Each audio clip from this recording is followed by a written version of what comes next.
just wandering along, looking at some of the debris that has washed up here. Quite a lot of rubbish, lots of driftwood as well. And then I noticed this piece down here, look. Stands out because it's got a name on it. Jacqueline Ralph. I wonder what that means. I wonder what this came from. It's interesting, isn't it? Jacqueline Ralph. I'll have to look her up.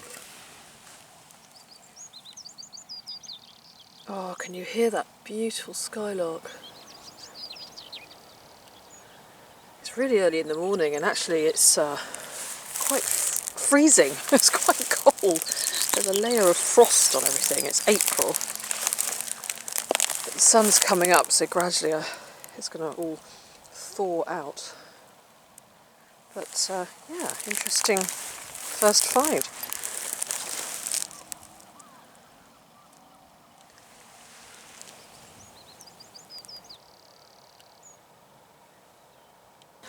There's a lovely clump of bottles over here. Let's see what we've got.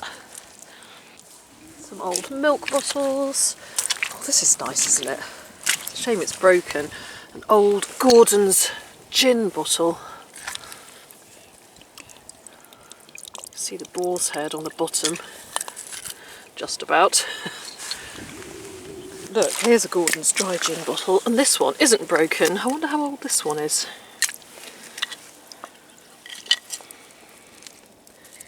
There'll be a boar's head underneath all these barnacles here. Pretty old, at least 100 years, I'd say. Nothing like a nice gin and tonic.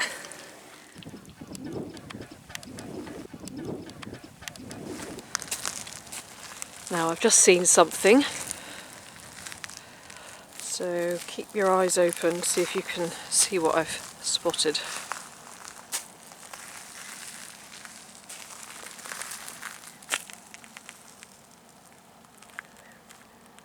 Down here, and it is of course a clay pipe. Oh, and oh my gosh, it's a really lovely one. Oh, that's just gorgeous. That is a light infantry type pipe, isn't it? See that bugle up there? I think it could very well be the Royal Marines Light Infantry, if I'm not much mistaken. But just look at that beautiful design. Isn't that stunning?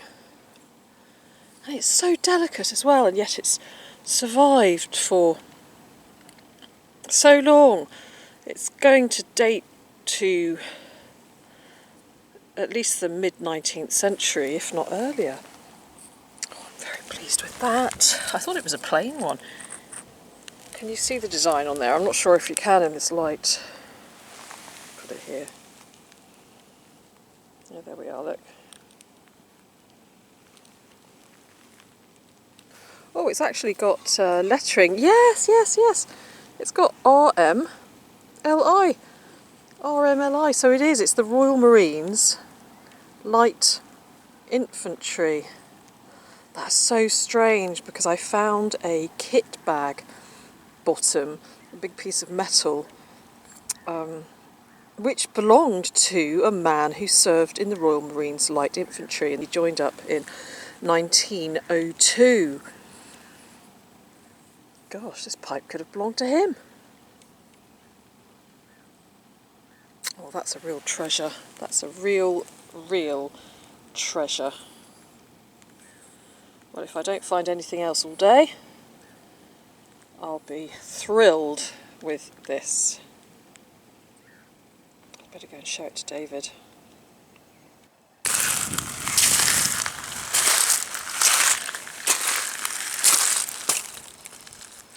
Now there's a brick I haven't seen before. Atlas. So many interesting bricks here. There's a pipe stem.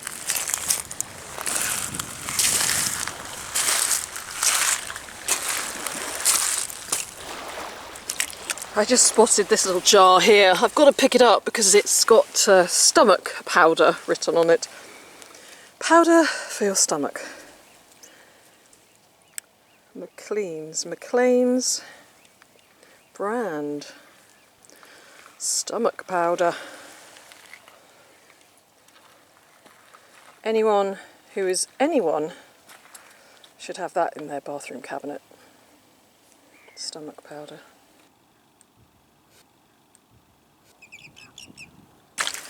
And down here as well, there's a muddy bottle, but it does have some lettering on it. Let's have a look and see what it says. It's always a surprise. Da-da-da. Oh, now I haven't seen that one before. That one is Sloane's liniment. It's wonderful, isn't it? Just imagine having a little pharmacy full of all these marvellous things. Eno's fruit salts, stomach powder, and Sloane's liniment. What does it say on the bottom? Ah, made in the USA. Sloane's liniment. That's a keeper, isn't it? The visibility is great, and I've just seen over here what looks like part of a platter, which was in a Royal Naval canteen at some point. See that crown there? I wonder what delights were served up on this plate before it ended up broken in the river.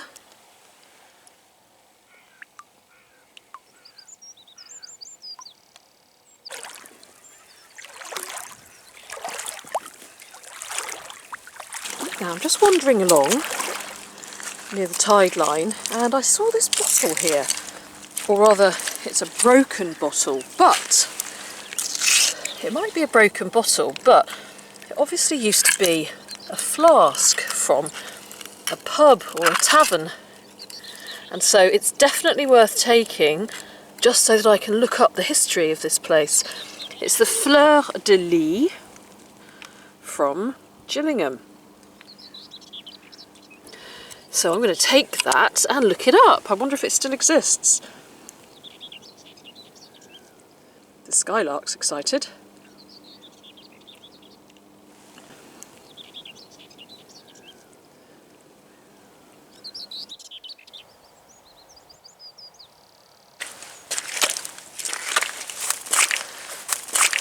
Oh look, here's a broken cod bottle.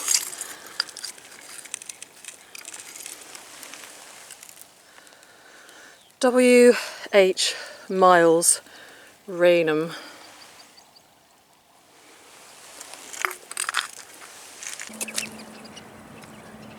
Look what there is here. A lovely Victorian ink pot. Completely intact, with a lovely seaweed cape.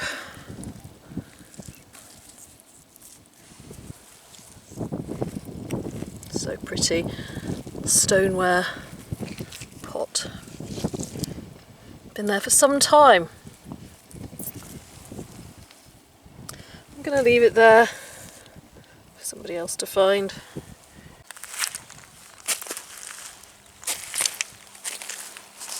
That's a perfect bit, isn't it?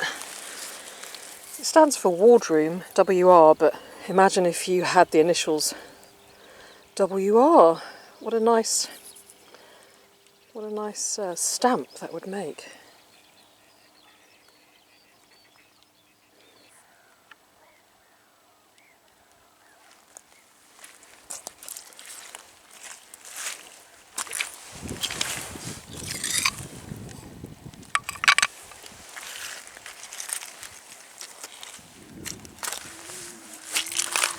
Oh, now what's this? That's a bottle I haven't seen before. That's pretty, isn't it? What's that? And it's intact. Oh, I wonder what was in there. Looks like some initials. There's nothing else on it though, is there, to say what it was? Oh, there's something on the side. Let's rinse it off, see what it says. See what it says.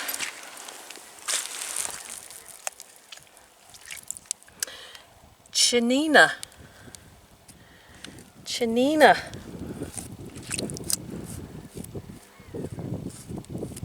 I'm none the wiser. Chinina. What does it say on this side?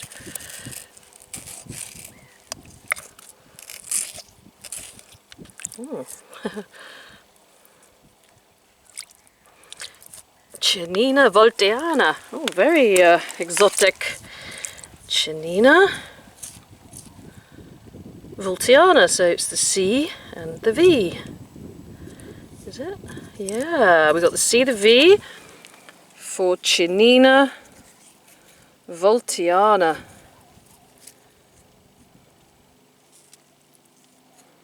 Well, I like that.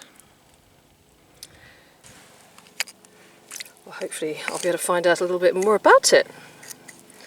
It's pretty much intact, it's just got a little chipped corner there. Oh, that's so nice. That is a first. I've not found a Chinina voltiana bottle before.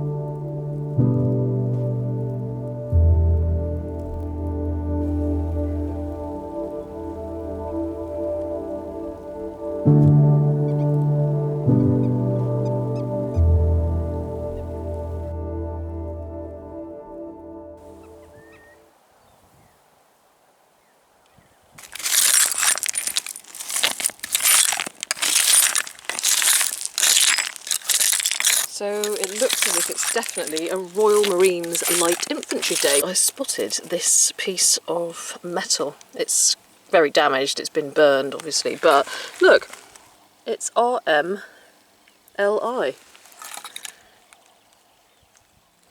That goes very nicely with my clay pipe.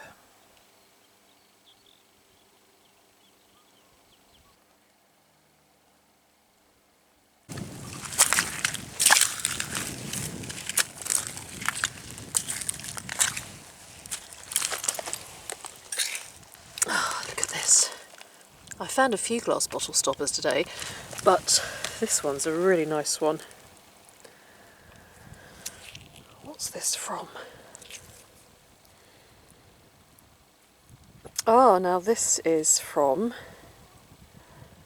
Eno. I thought it was Eno's fruit salts for a minute, but it doesn't look like that. What does that say? Give it a little rub on my jeans. Prepared by J.C. Eno Limited. That's a lovely stopper. Now, the other day, or a little while ago, I found an Eno's fruit salts bottle, and that looks like the stopper for one of those bottles actually. I'll take it and try it when I get home. Beautiful. What a glorious stopper. Look at that. Where's the sun? There it is. David's found a pipe bowl. And he's going to show me it. Let's see your pipe bowl, David. Not the most exciting, unlike yours, but well, you know. Nevertheless. Can't always be like me. No. Well, it's a nice bowl though. Yeah, nice milled edge. It's a pipe bowl.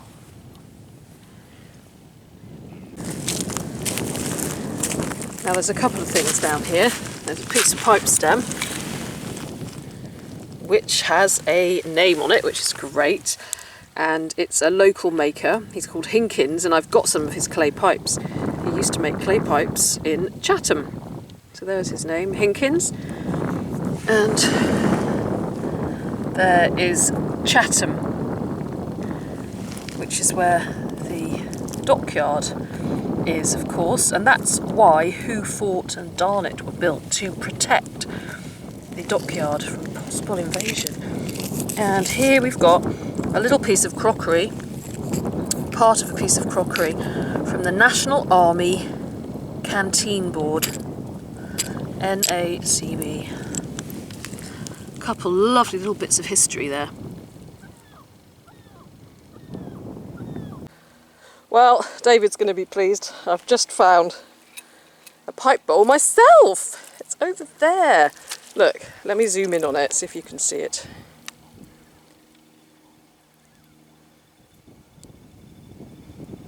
It is just down there, and do you know what? I can see from here that it's one of our favourite types of pipe bowls. Now come on everyone, you know what that is. It begins with an R and it ends with a B. It is an, let's say it all together, a Royal Antediluvian Order of Buffaloes clay pipe bowl. There it is. Oh, and it's a resplendent one. I think it's going to have, if we're lucky, I think it's going to have an actual buffalo face on it, not just the horns. Yes, it does. I love these. These are just brilliant. You've got the horns on there, but often there is just the horns and the RAOB, but these ones go a step further and we've got this beautiful face of a buffalo. Let's get that little bit of seaweed off. Here he is, look! Da, da, da, da. Look at that. His little horns going around. His little snout, his little eyes, little fringe. RAOB. Let's say it one more time for good measure. Royal Antediluvian Order of Buffaloes. Founded in about 1820. Fraternal organisation. Still in existence today. That's a beauty. I love that.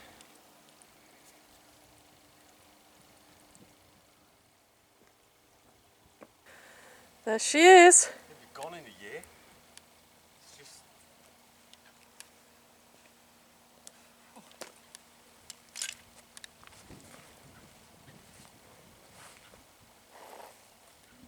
Do you know what her name was? Never. I never found out. I spent a lot of time trying to find out. Nothing. No avail. I'm squelching through the mud here, spotting all sorts of nice things. There's also another nice little ink bottle here. But I'm looking at that over here, look. It's a bottleneck and it looks as if it's got like a really nice bottle stopper in it, but let's have a look. You see what I mean? Let's pull it out. Yeah, it has, hasn't it? It's got a really nice glass bottle stopper in there. Give it a little rinse. Yeah, that's the top of a bottle with a really nice glass bottle stopper in it. Right, into my bag it goes. Now I don't think I need this little ink bottle. I'm going to leave it here. There comes a point, you know, where you can't take everything.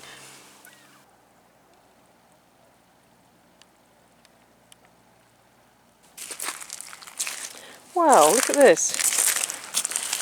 Last time I came here I found a chunk of antler, but this is literally an antler. Look at that. Isn't that great?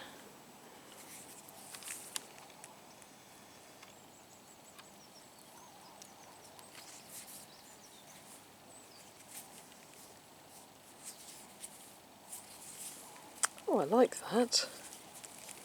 And what is that doing here? What is a bit of antler doing here?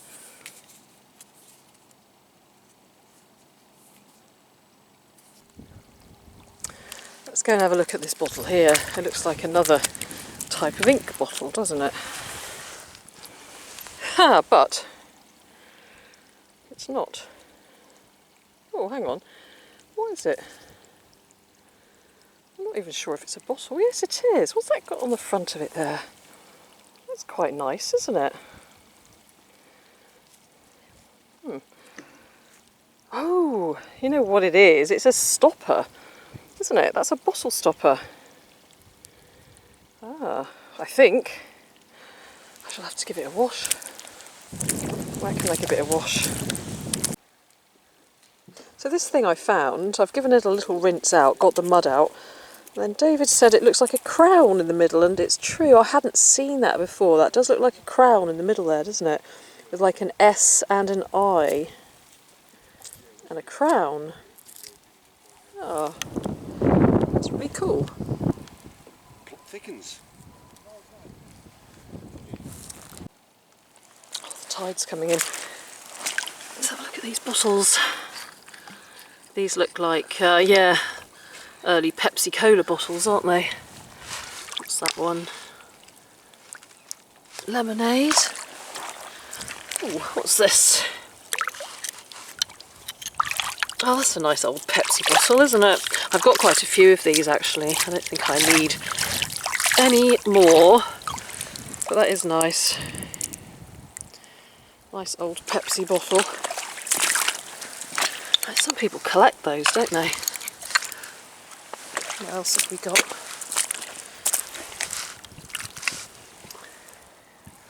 So covered in barnacles.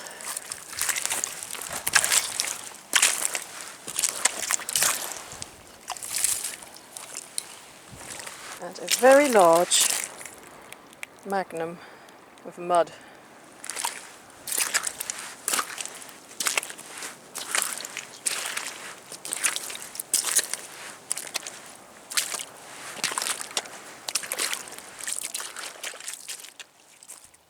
I think I can see a little candidate for the Thames Lost Toys orphanage down here.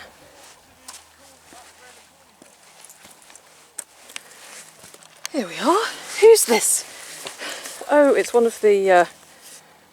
who is that? I can't remember who they are. Are they from the Night Garden? Hello. I think there's room for you on the Tideline Art Thames Lost Toys orphanage shelf. Hooray! He looks happy, doesn't he?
Thank you very much for watching. I hope you're all well, and I hope that wherever you are, your week or your weekend is going well. I hope too that you enjoyed that little outing along the River Medway in Kent, and I have to say that it's one of my favourite places to spend time. I love the wilderness of the area. It's quite remote and isolated, and you can go there when you want a little bit of solitude. Some of the places are a little harder to access, so it feels like a bit of an adventure. And the wildlife is always really spectacular. There's also so much history there, spanning so many centuries, and there's lots of military history. In that area there are a couple of military forts. There's Who Fort and Darnet. They were finished in 1871 and they were built to protect the Royal Naval Dockyard of Chatham from possible attack, and so it's no surprise that there is from time to time some military history which washes up. And so let's start by having a look at some of these objects which featured in today's video. And of course there has to be a pipe, and I was so happy to find this pipe. Initially I thought that it was plain, but then of course on closer examination I saw the Royal Marines Light Infantry insignia on it. And we know that this pipe must date to at least 1855, but not before, because before that they were the Marine Infantry Forces, and then again in 1923 they turned into the Royal Marines. So at some point in the mid-19th century, a Royal Marines person, a Royal Marine Light Infantry person, was smoking this pipe. And there was, in fact, a very large presence of the Royal Marines in Chatham. And so it's not surprising that there's so much history associated with them. You might remember that a few months ago I showed you a kit bag bottom that I found, which belonged to a Royal Marine who joined up in 1902. His name was Alfred Wilkes, and I'm really happy to tell you that that kit bag bottom now has been sent over to his family, who now live in Canada, and it's always a joy to reunite mudlarking finds with family members. And so who knows, Alfred Wilkes could have smoked this clay pipe. As you can see there, I think you might be able to see, I'm going to put a picture up in the screen anyway, that there is the RLMI, or sorry, the RMLI for the Royal Marines Light Infantry on the front of the pipe. So that's a really exciting find. It always amazes me that these pipes survive. This one must have recently eroded from the mud, because it wouldn't survive very long being battered against all those rocks there. So I think this was a really, very, very lucky find.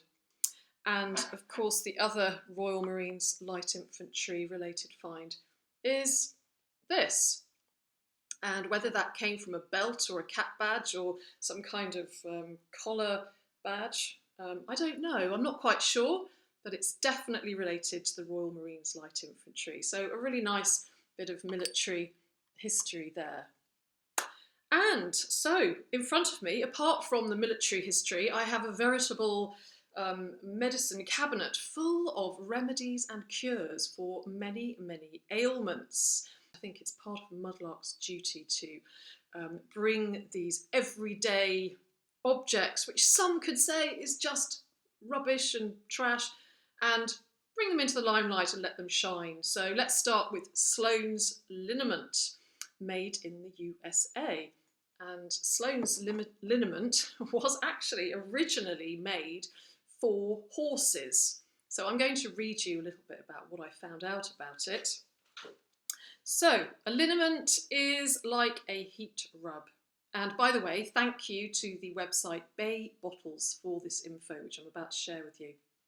Sloane liniment was originally a veterinary product developed by Andrew Sloane for horses. By the late 19th century, his son Earl had put it on the market for humans, and it's Earl who is on the labels. They spent a lot of money on advertising, and one ad from 1886 says, "The man or woman that has rheumatism and fails to keep and use Sloane's liniment is like a drowning man refusing a rope."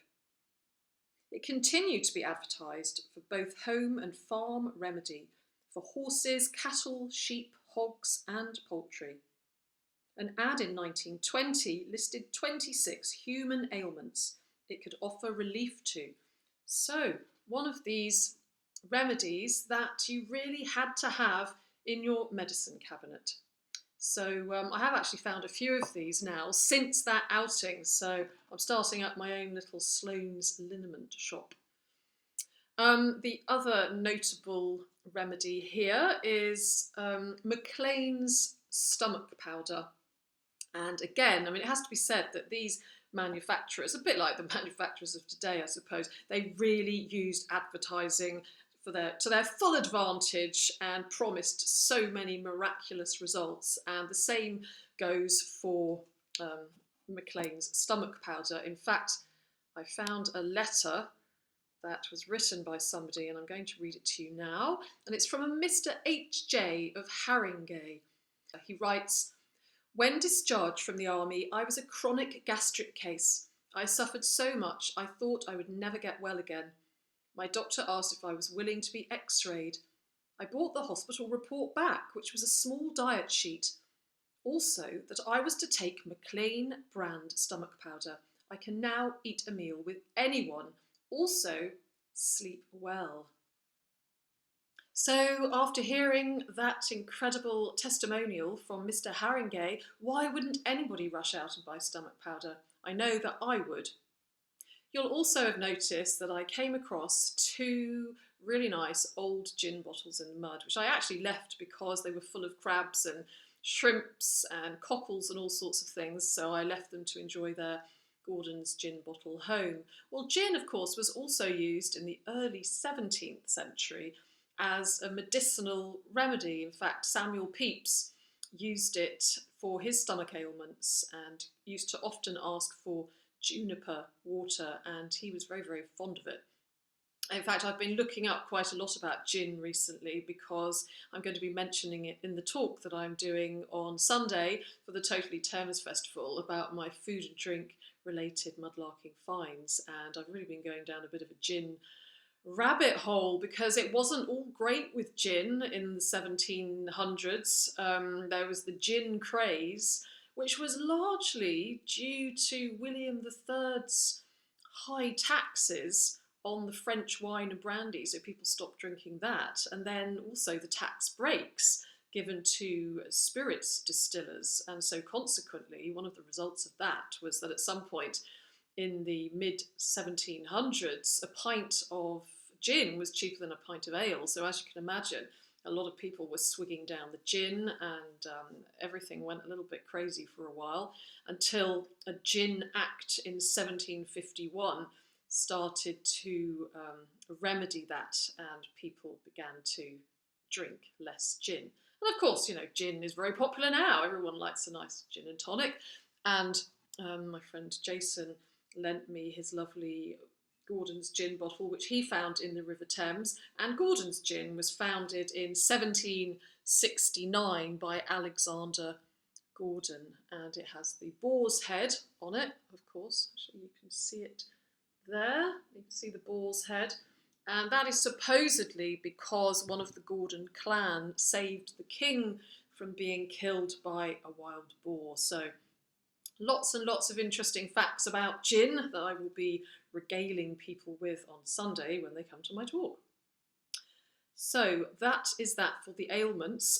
Also, this bottle here, this Voltiana Chinina bottle, very, very swish. I haven't really managed to find out very much about this, so if you do know anything, please let me know. But I think this was also some kind of medicinal remedy, a tonic water with quinine in it.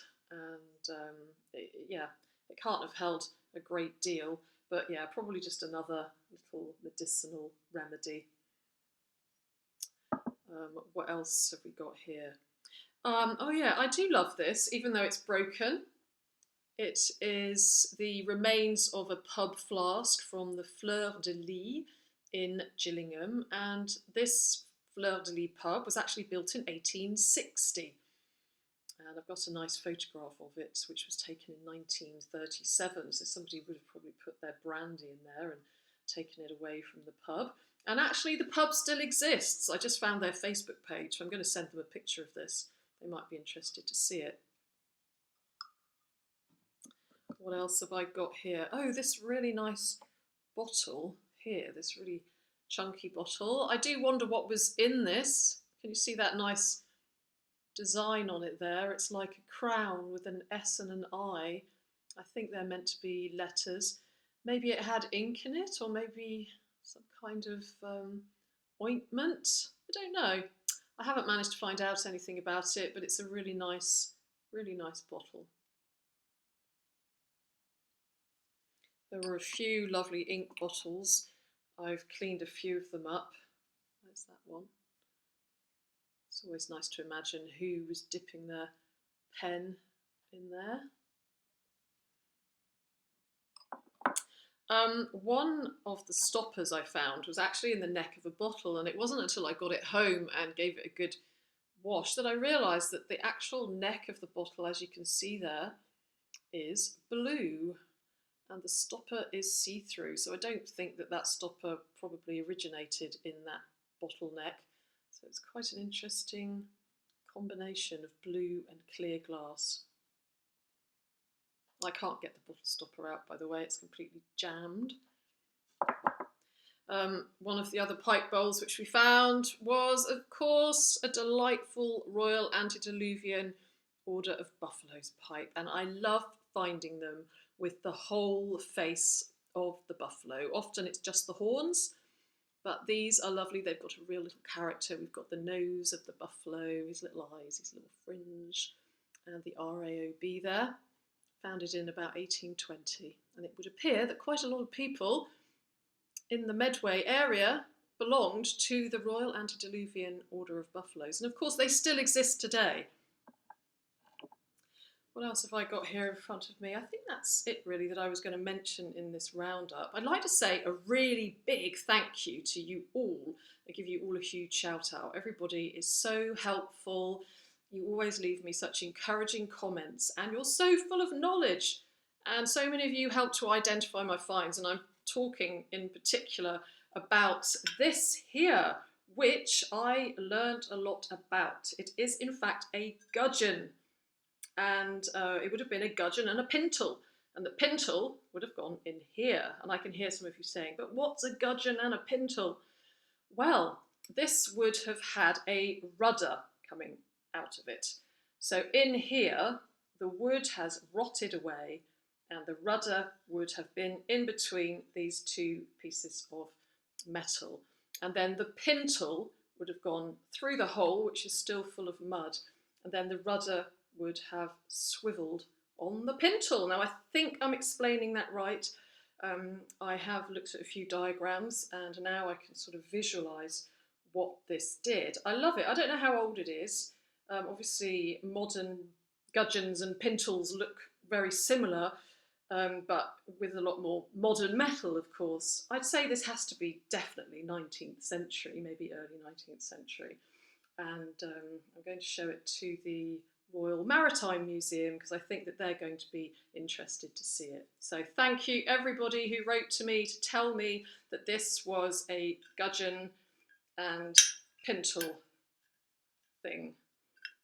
So fascinating. I learned something new. This is a great thing about mudlarking, and communities like yourselves, so full of knowledge, you learn so very much. So I hope that many of you have learned something new today about the gudgeon and a pintle. One of these days I'm going to get together all of my mystery finds and make a video and see how many of those objects people can say what they are.